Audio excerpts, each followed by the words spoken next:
Right now, it's my pleasure and an honor to introduce the Bad River Band of Lake Superior, Chippewa. They have a booth over there that you can come and visit, but right now they have this wonderful presentation and they brought some of their youth, and I'll go ahead and turn it over and let them explain their project and their purpose. It's a really wonderful one. Thank you for being here, and we do have, we'll have questions after, so if you'd like to ask a question, just keep that in mind, and you'll be able to do that at the end of the presentation. Thanks. So come on up, the spokesperson, this lovely Joy right here is good. Let's give her a big hand. Yay. Bonjour, Minon Gijigad, Joy Indigenakaz, Mashkizibi and Dunjaba. I said hello and good day. My name is Joy. I live in Mashkizibi or Bad River. I work with the Food Sovereignty Program. I'm here with tribal members. I'm not a tribal member, but I am a plant woman, and my role is to work with the youth in the community. I thought I would start my presentation with a short video that gives you a little sense of some of the work we do, but it's also narrated by a young person, and I think her words capture the spirit of what we're doing best. So we'll run the video, then I have a short PowerPoint, and then I'll invite my friends up. So here at Food Sov, beautiful women take part in giving out plants, feeding people, giving medicines, which is not like the take this pill medicine. It's like here, this is this beautiful plant that is giving us life just for you. It's medicinal. And it's good medicine. As people who come from genocide, resilience is like a key factor in everything that we do. Part of what we're doing here is we're trying to rejuvenate our language as well. Like we'll have our Ojibwe names on the plants. That's the name that they're names that they enjoy being called. They like the different vibrations of the different languages, but Ojibwe is just, it's important. And like where we came from, plants and the environment has always been something that we've always had to hold dearly to us. And this is the way it's always been. People get the wrong idea of Ojibwe people or Native Americans, and this is really the way that Native Americans live, and that they have lived. Another thing that I've learned, and a lot of people have taught me from being surrounded by this environment, is like the actual like spirit and energy that resides within plants, and like the similarities to plants and to humans. And it's like it was a bond that was broken and is broken kind of from the world right now, but hopefully it's on its journey to healing. Nothing is derived from greed or selfishness. That's not a goal. The goal is community and unity and strength and health. Yak has been a great opportunity and has really helped out a lot of kids. I'm very thankful for it.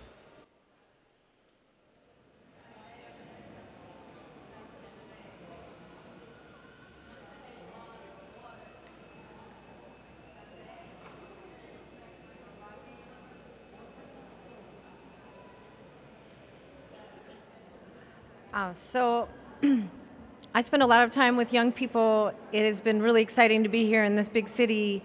I'm here on behalf of the Bad River Band of Lake Superior, Chippewa. If you don't know where Bad River is, it is on the south shore of Lake Superior in an incredibly beautiful and wild part of the world. And you can come over to our table and check it out. We'll show you the map as well. Many of you probably understand the concept of food sovereignty. I thought I could start, though, with a formal definition. According to the First Nation Development Institute, really, food sovereignty is about reconnecting with the land, rediscovering growing practices in tune with the environment, revitalizing rich cultural traditions tied to seasonal growing and gathering. It's about nutrition and health, and reversing a tide of unhealthy eating resulting from the loss of land, nutritious food, and traditional lifeways. imposed on Indigenous people. In its simplest term, food sovereignty is our human rights to eat the food that represents us culturally and nourishes our body. When we look at a thriving food system or a community that is fulfilling food sovereignty, there are a few indicators of our success or being on the path to health.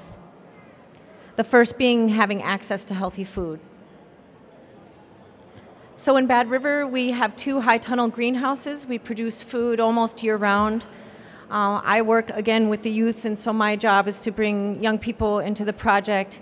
And my partner, Loretta Livingston, coordinates the program, and she'll talk a little bit more about the scope of the project and the program. We are learning, though. We didn't come into this as farmers, so it's a steep learning curve, and we haven't quite figured out the year-round food production. If you don't know northern Wisconsin, though, there's a lot of snow. It's cold for a big chunk of the year, so it's really exciting to think that we can produce food for almost the entire year with the greenhouses. We grow strawberries and peas and many other foods in the greenhouses, more conventional foods like tomatoes and basil and that kind of thing, as well as some of the traditional foods like corn, beans, and squash. We have small gardens at many of our youth programs. So we have a little garden at the Mashkizibi Boys and Girls Club where kids have a chance to plant seeds and grow things and harvest. And then the most important or funnest part, I guess, is eating it. So I've been gardening with kids for about 25 years, and I've learned that if a child has the opportunity to grow something, they're excited to eat it. So that fallacy that kids don't like vegetables is probably because kids don't like, mealy tomatoes from the grocery store, or those weird core carrots that are dipped in chlorine. Fresh veggies, they'll gobble them up, though. Another indicators that foods are culturally appropriate and relevant to people. In Bad River, we wild harvest many things, and we work with many other organizations that further food sovereignty and health. This is a neat diagram from the Great Lakes Intertribal Council that shows a little bit about seasonal Anishinaabe foods. When I use the words Anishinaabe, that is the name of the community or the tribe in the language. The language is Ojibwe or Anishinaabe-Moan. And if you hear the words Ojibwe, Anishinaabe, or Chippewa, it's the same people.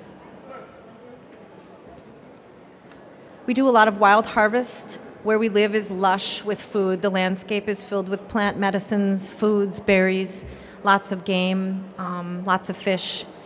Because the tribe has done such a good job through the generations of protecting the water and the land is healthy and the food is abundant. There's very little industry in our area, and the water is clean. So that we pick wild strawberries. If you've never tasted a wild strawberry, it's incredibly delicious, but very, very small, so it takes a long time to fill your pail.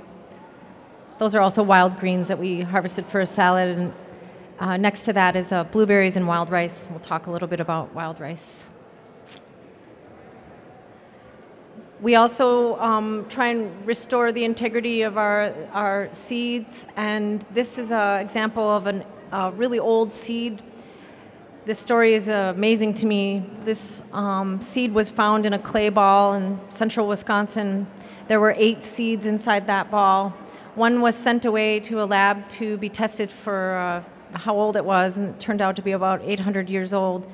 The other 7 seeds were distributed across Indian country in the Midwest, mostly in Ojibwe communities, but Manoominike as well. And all 7 of the seeds grew and grew in abundance. And many elders have said that this squash came back to help people restore health and vitality. So I'm really excited to grow this squash and many other squash. Another indicator is that growing, gathering, hunting, and fishing are maintained over the long term. And a lot of this has to do, again, with the way people in Bad River protect and value clean water and resist development and industry. Here's another example of many of the gardens. We have lots of little gardens along with the gardens at the food sovereignty facility. Getting out in the woods is an important part of Ojibwe life, and we harvest a lot of plant medicines. Everything we need to take care of ourselves is in the woods, and I have the responsibility of helping young people relearn some of that knowledge, but all that we need is around us. This is a picture of young people going out and gathering wild rice. Wild rice is a critical part of Ojibwe life and identity. Ojibwe people migrated from the East Coast hundreds of years ago. It took hundreds of years to get to the homeland, and they followed a prophecy to travel to where food grows on water. So it was about 10 generations it took people to get to from the East Coast to Madeline Island and Bad River. Wild rice is an incredibly nutritious food. It's an amazing plant to observe, and to harvest wild rice is really physically taxing, but also very rewarding. We try and get kids out a couple times a year, and we're working on building more opportunities for kids to gather wild rice. We also harvest maple syrup and maple sugar, and it's really delicious, so if you want to taste some, you can come over to our table. It's another process that requires a lot of physical input and is very rewarding. We do that in the early spring. It takes 40 gallons of maple sap to make 1 gallon of maple syrup, and then about 1 gallon of maple syrup to make a batch of candy. So there's a lot of work involved, and it's really concentrated sugar. It's filled with all of the plants, minerals, and medicines, though, so it's different than refined white sugar, and you can taste the difference. Here's a photograph of the Tribal Historic Preservation Officer and the chairman or chief of the tribe. Again, we aren't an independent group. There are a lot of different people in the community that are sharing knowledge and helping kids restore those traditional foodways. And these kids are going out into the sloughs to take a look at the condition of the wild rice. Anishinaabe people have treaty rights to hunt, harvest, and gather on ceded land, that is land outside of the reservation. Treaty rights are reserved rights. They are not gifted from the U.S. government. They are rights that were retained by Indigenous people who were here before colonization.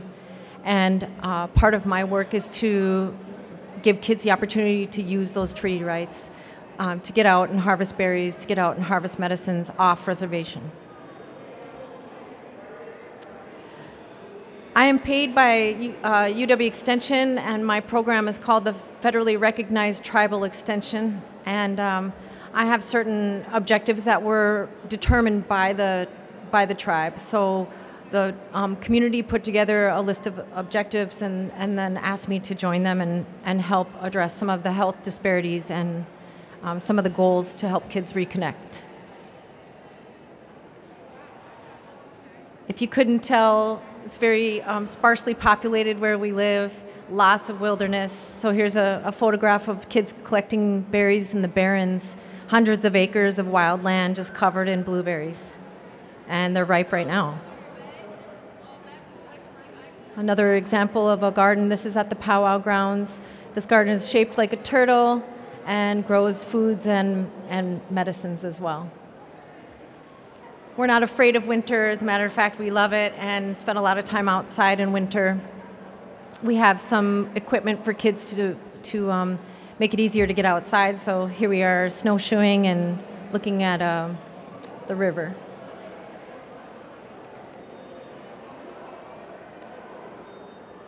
It's important that kids also have some experiences learning how to cook. So I do some programming right in the public schools, and I'll bring in food that we've grown, and then the kids will prepare food. In this case, they're preparing food for a community hunger prevention program called Hearts to End Hunger.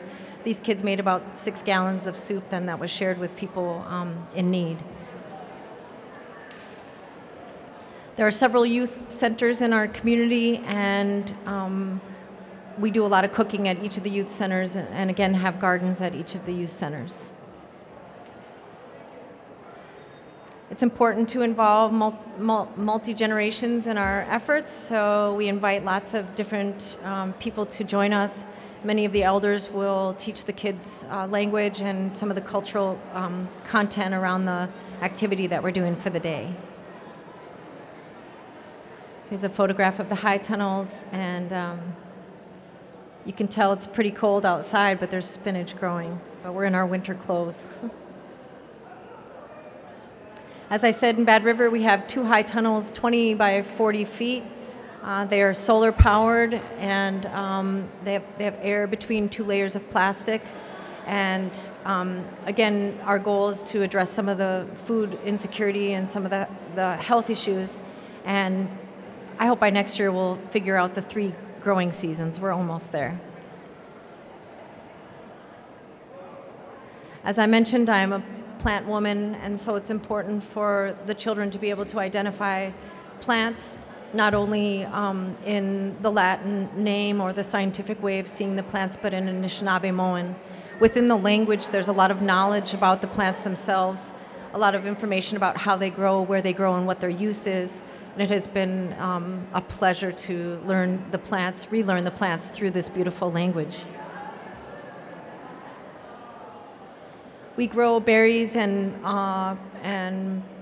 other perennial plants as a part of our food sovereignty program as well. With any community program, it's important to start with healthy, loving relationships. So there are a lot of other people, as I've mentioned, involved, and a really just amazing community to be a part of.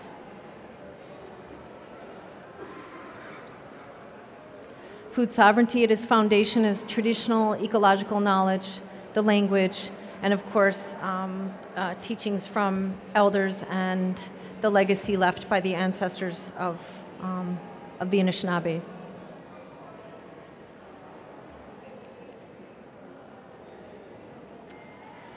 One thing I think is amazing and wonderful is, the Anishinaabe culture is dynamic, it's living, the language is living. There's no problem for young people to use what I call new school and ancient school. So here's a young person looking up the Anishinaabemowin for a plant, using a cell phone. So as we move into the future, I think kids are going to help us understand the practical uses of technology and still maintain the integrity of the traditional ways. Another piece of my job is to help create resources that can be used by other educators, both in the public schools and in the community. So we've written a couple of cookbooks. We try and create all of our recipes in the language and use as many foods as we can that are traditional or that we grow. We have some shared equipment. So we have an apple cider press. We're able to glean all of the orchards in our area, so we had hundreds of pounds, I think 600 pounds of apples, and then we can move the press around and people can make cider, and it's also really fun to have this around. And lots of other shared equipment as well, canners and that kind of thing. I think I'm a little nervous, so I hope I've conveyed the fun in all of this as well.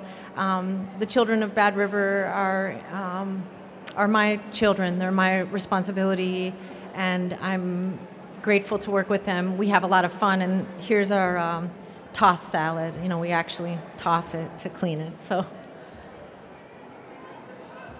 as I mentioned, we save a lot of seed. We hope to have a seed bank so that we can distribute seed across the community, but also preserve the integrity of our own seed and be able to select plants that are going to grow well in our climate. There's 30 trees in our community orchard. The trees are planted in mounds in a style called hugel culture. It's a permaculture technique. However, it's really old school Anishinaabe because there are examples of ancient gardens that were planted in this way. Those mounds are filled with wood and then covered with soil. The wood acts as a drainage system. It also acts as a sponge to retain moisture. And these plants were 3 feet underwater 2 years ago in what was called a 1,000-year flood. they spent weeks underwater and survived because of the planting style. So all of the trees made it. Yay, lots of love. We have a couple of gardens, as I mentioned, the turtle-shaped garden and this B'nai Sigitigan, or the Thunderbird-shaped garden. This was a garden planted at the Tribal Historic Preservation Office. There was a lot of ceremony involved in planting this, and there's many teas and medicines in this garden. One of my heroes and mentors is Winona Laduke. She's an Anishinaabe Kwe from White Earth, and I hold this statement close. When looking at tribal food sovereignty, Winona has said we're not truly sovereign until we can feed ourselves, and I hold that value as well. I'd like to take this time now to invite some of my dear friends up to introduce themselves. We're going to run a little slideshow as they talk, and it'll show you a few more images of what's going on in Bad River. And then we'd like to share a planting song with you, and then we'll answer some questions if you have any. So,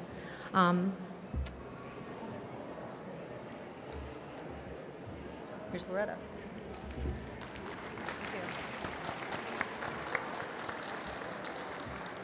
Good morning. My name is Loretta Livingston, and I'm the coordinator of the Bad River Food Sovereignty Program for the Bad River Tribe. We're the Bad River Band of the Lake Superior Tribe of Chippewa Indians, or Anishinaabe, Ojibwe. All of those mean the same.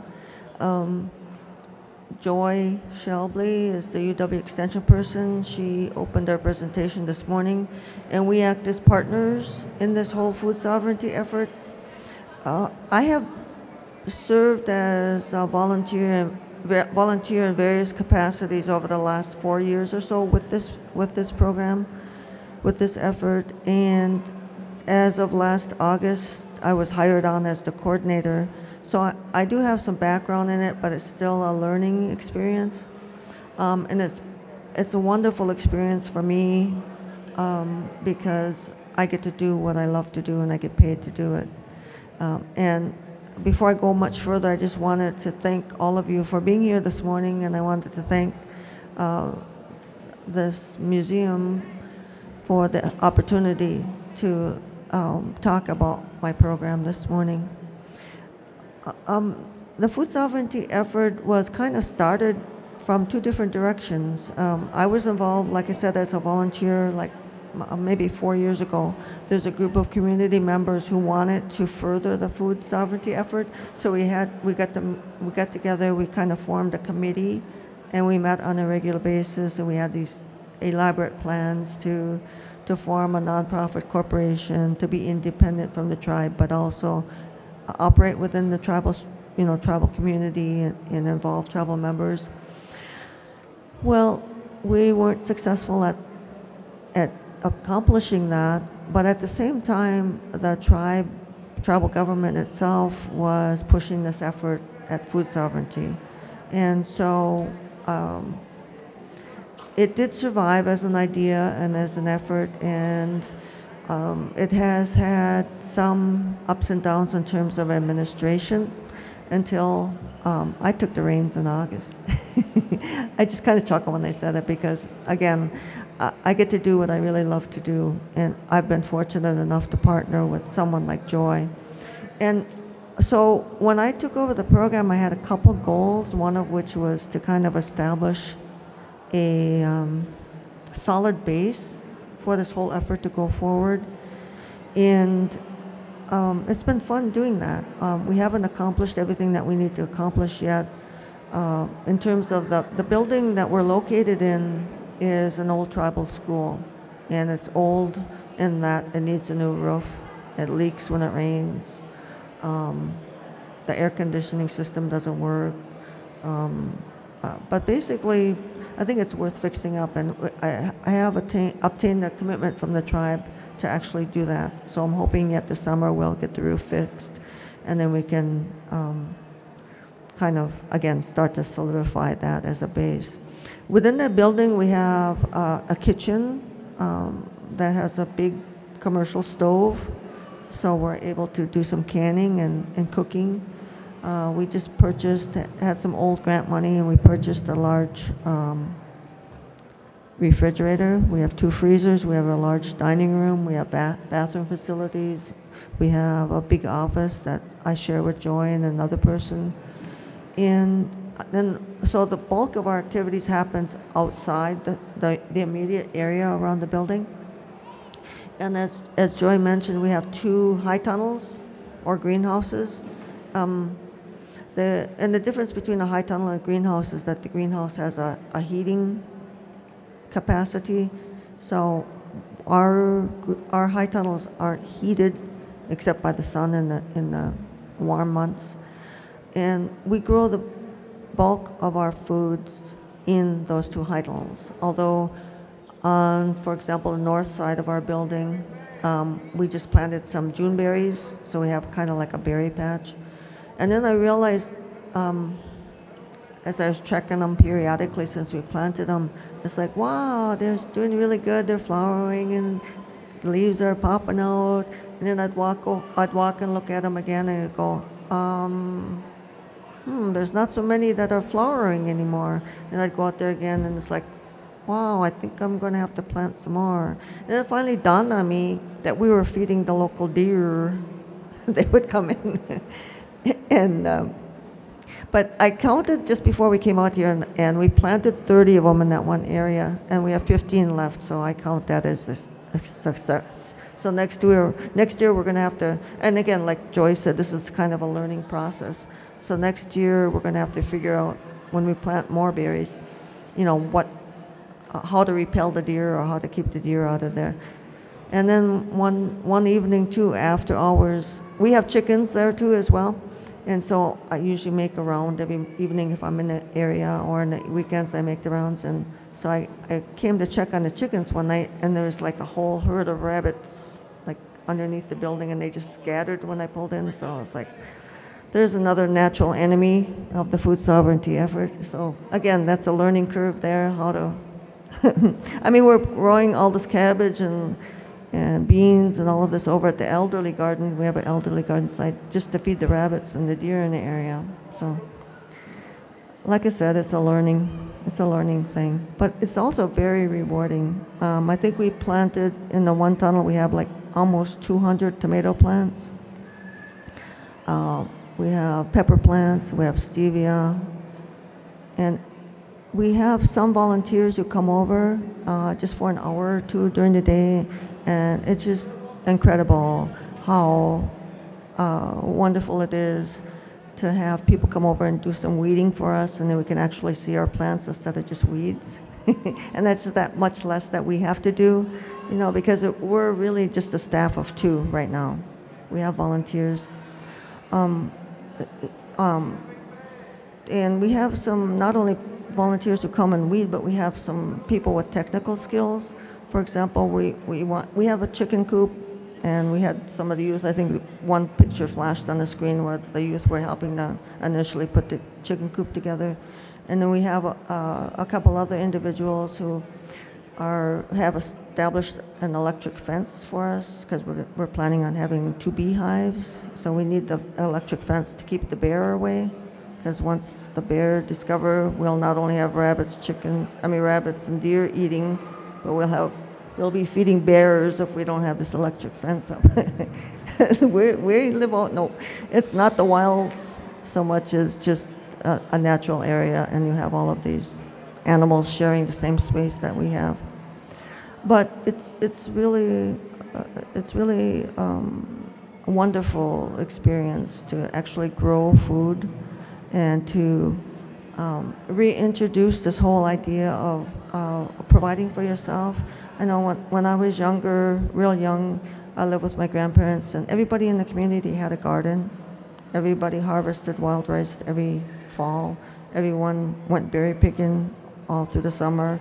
Everyone canned. Everyone fished. Everybody did all of these things. And in the space of just my generation, a lot of that has fallen to the wayside.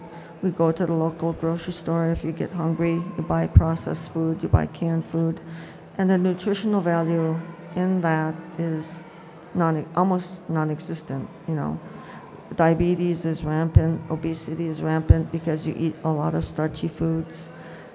So that's part of the reward for me, is to reintroduce, because it's nothing new, but the lifestyle has become such that people tend not to find the time to till the soil, plant the seed, weed the garden, harvest the food, preserve the food, and that's almost in itself. That takes a special kind of person to find the time to do that, as well as work all day and earn the money to support your family. So that's part of the challenge that I took on when I took this position. Getting back to the chickens, a friend of mine, I asked him to watch the chickens for us while we were gone, because that's something I do every day. I kind of got into a routine.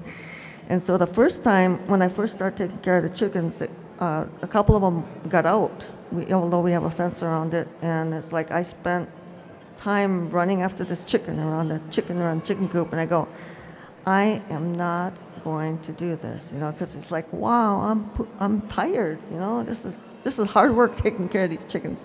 So I said, no, just like my grandchildren, nope, I'm not going to do this.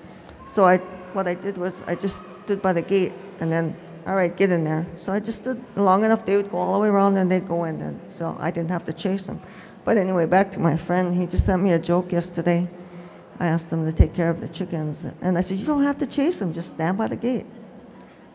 So what was that? He says, well, what do you call a chicken who calculates the number of times it takes you to chase them around the coop before you get them back in the pen? And I said, I don't know what. He says, a mathematician. That was a good laugh for me, and it was kind of a relief, because I knew my chickens were being well taken care of. We had plans to have pigs too this year. A friend of Joy's was donating 3 pigs. And I thought, no, with a staff of 1 and sometimes Joy, I said, no, we can't take that on. But it's something, that we can look forward to in the future. We'll have chickens and bees this year, so we'll make our own honey. We'll have our own eggs, grow our own food.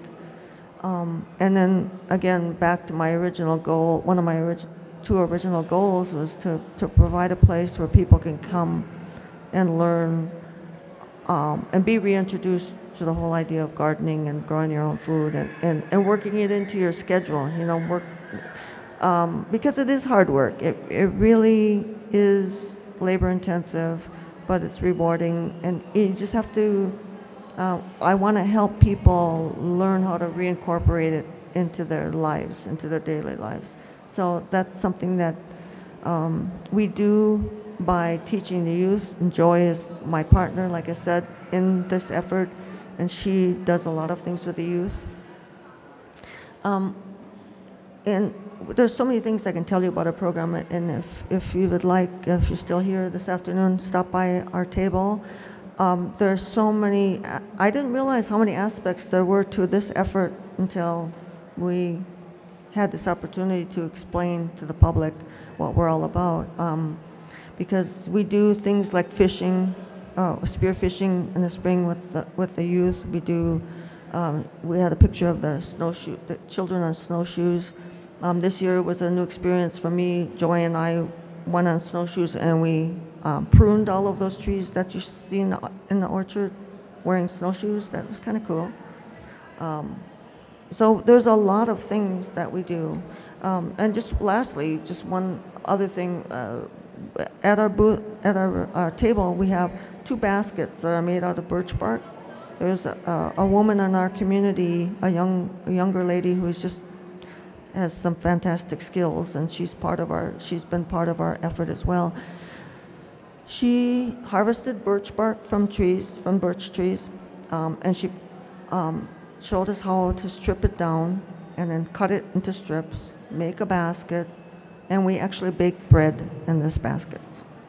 We also had an event over the winter where we rendered bear fat, and so it's usable, and we put it into used it as a base for medicines, all of that. So anyway, back to this bread basket. She wove these baskets. They're about, bread loaf size.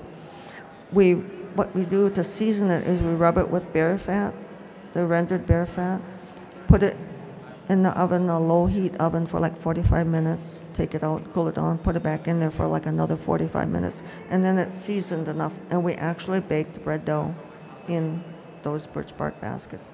So it's just amazing.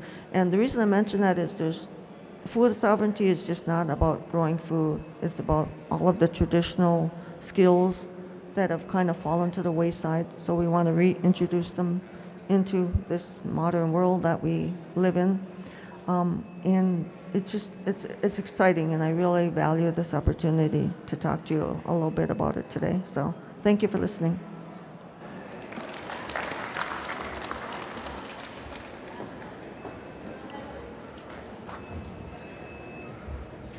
We have a couple of young people with us, but as you saw, we have a really young person with us, and that is Loretta's granddaughter and great-granddaughter have joined us. They're both a part of Food Sovereignty, and the little one decided to do something else right now. So we won't be hearing from Tia, but I did want to take a moment to give this dear young lady a chance to say hello and introduce herself. She is a representative of her community and the youth in her community. Hi there. My name is Sydnee Bigboy. I come from the Bad River tribe in Wisconsin. I've been living around there my whole life, and so I'm quite used to it.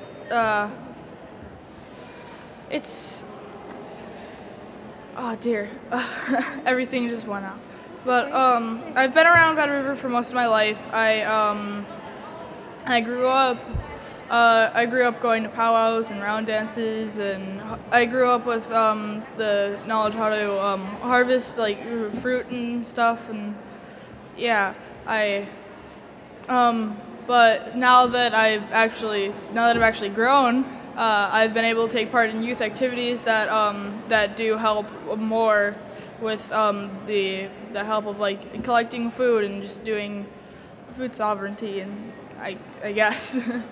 I don't know how to explain it, but thank you so much, Sydnee. Looks like Tia is able to join us, so we'll welcome Tia, and she has a few things to say, and thank you for being so gracious to all of us. That was fast.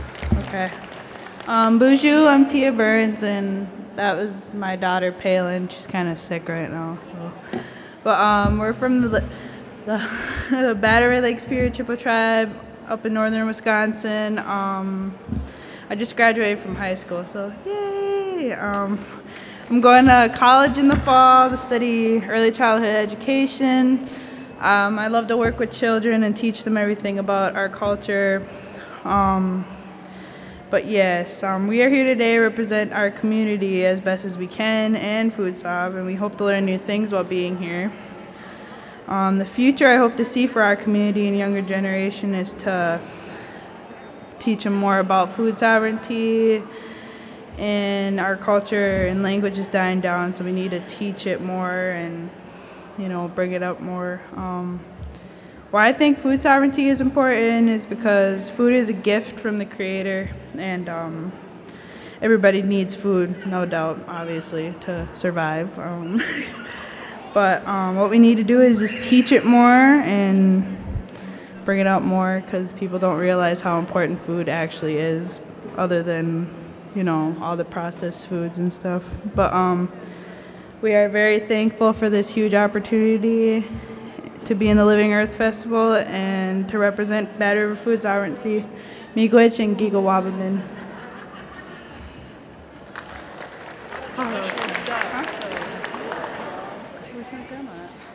So we thought we'd just end our presentation with a song. Part of Anishinaabe culture involves singing, and there's drumming and dancing as well. This is a short little song. In English, the words are little spirit seed, as you come awake, you bring with you the good life.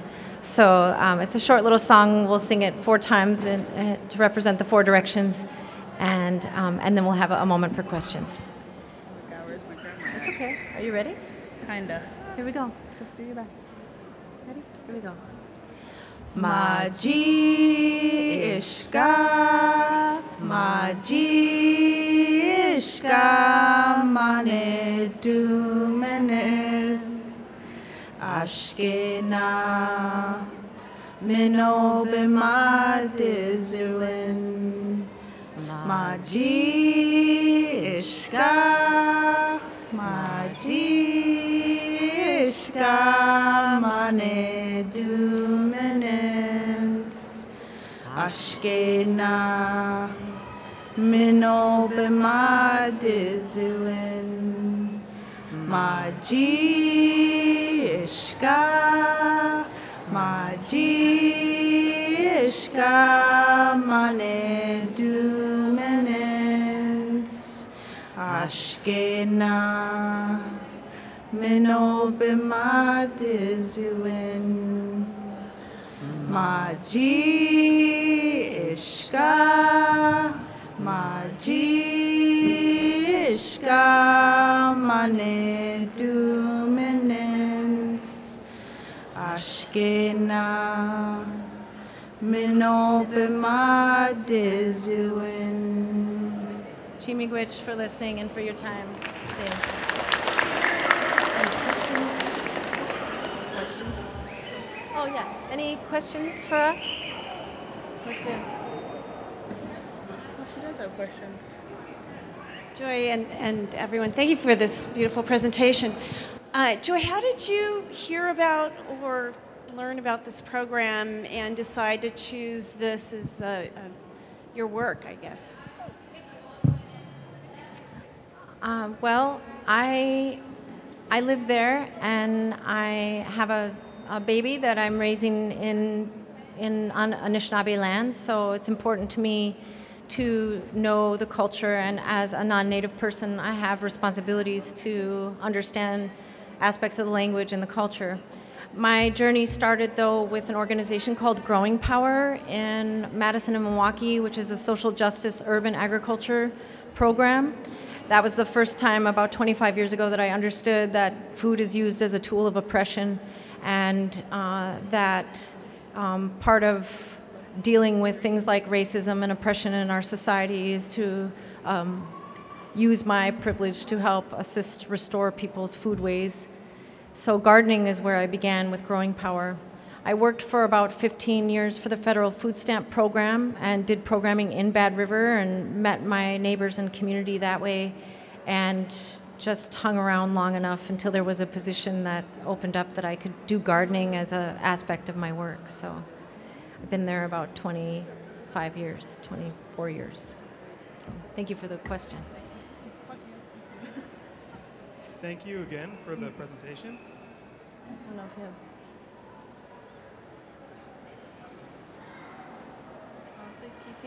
Hello. There we go. I heard that. Is it on? Oh. Simple question. How many people do you feed? Yeah, that's, well, you know, there are probably about 50 kids that are involved directly in growing things. We bring food to the elderly dining program, and then there's a garden there, so many elders. We also work with the public schools. It's a small region. You know, the largest city we have in our region is about 8,000 people. So, you know, hundreds, but the intention is that we have more consistency with the food that we produce in our daily meals. We also provide fresh food to Head Start, so there's 50 little babies there at Head Start that get to eat out of the gardens, and they do help plant and take care of the plants as well. So. Yes, you have a question? Thank you. How about you? Oh, how about you? How about you? How about you? Any questions? No? You always have a question. Hi, Hey. I'm Stacy. Hello.